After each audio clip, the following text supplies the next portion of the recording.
Hello, this is Marcus Matusiak, CTO of Digitrax Entertainment, and this is the second video I'm making about the Counterpoint calculator, immediately following on from the last one I made. And in this one, I'm just going to talk a little bit about how to use it in a more advanced way. So firstly, we'll go through the parameters. So I just showed in the last video how we can change the chord sequence by simply selecting from these presets. Now I'm going to show you how to use manual chord entry. So what this allows us to do is to enter the chords ourselves. So the first point I'd like to make is this allows you to make different harmonic rhythms. So for example, maybe you want chord 1 to last 3 times as long as chord 5. So let's do that. So the format you need to write in is digit, comma, digit, comma, digit, and so on for however long you want it to go. So I'm going to write in 1115. So I expect when we get this running, it will play the same thing 3 times, which is the 1, and then we'll get the chord 5 here, and then it'll repeat 1115 and so on. So if you have something here written in here and it's valid, it will override the chosen chord sequence here, and once we delete it, it'll revert back to using the chord sequence chosen from the drop-down menu. Okay, so let's just hear how that sounds.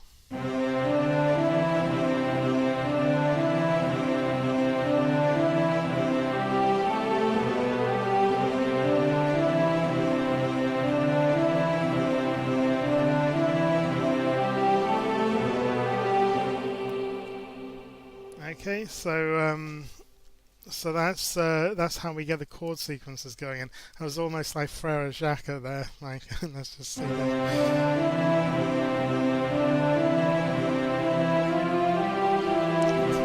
pretty much. Okay, so that's how we can use the manual chord entry. Let's now talk a little bit about the other parameters. Okay, so this is pretty important key. So this actually is just telling the Counterpoint calculator what key you're writing in.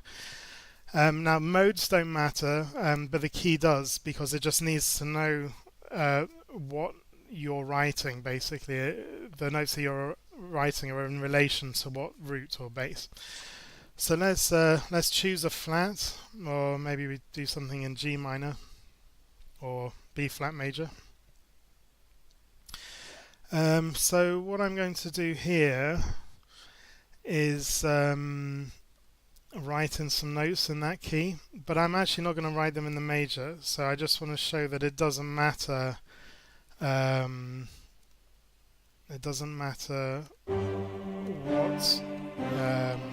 mode you're working in. Okay, so if I just play this alone, it'll just go like this. Okay, so let's get it going. So again, I can keep this chord sequence just so you can see it's exactly the same. Let's see how it sounds.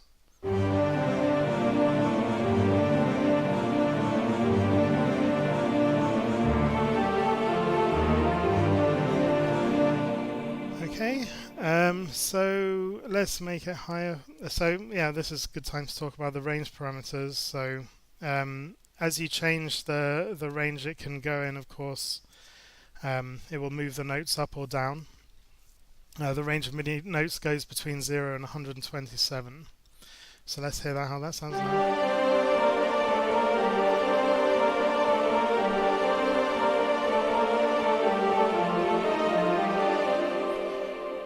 Okay.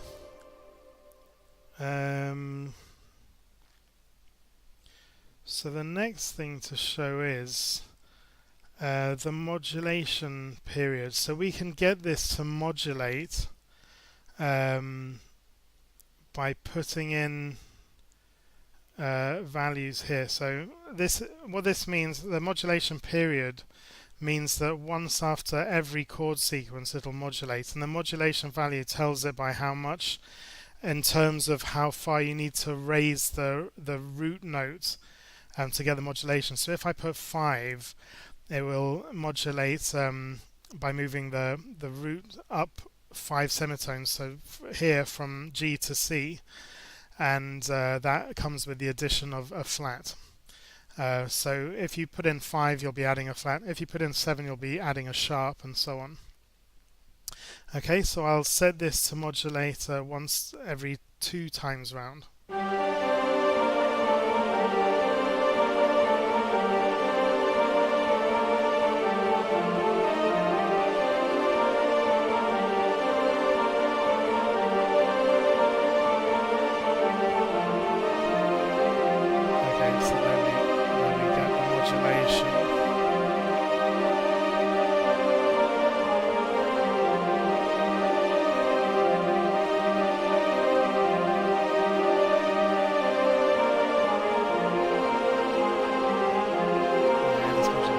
So that's how the modulation works. Beats per bar and beats per chord. Beats per bar just tells it, obviously, how many beats you want to have in the bar. So, for example, we can make this 3/4 pretty easily. And let's just hear how that sounds.